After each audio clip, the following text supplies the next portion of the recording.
So I put some vegan butter in the pan and melted it, so now I'm ready to cook all the vegetables.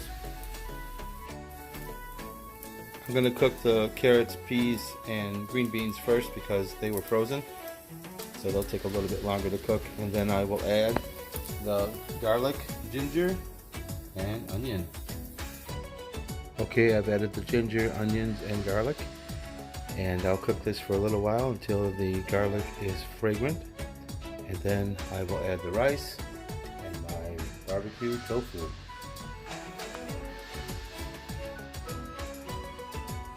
I love how colorful this is.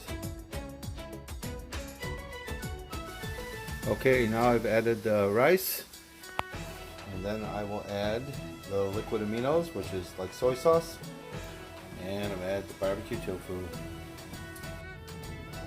Okay, I've mixed everything very well, and now I will mix in the toasted sesame seeds and then cook for a little while, and it will be finished.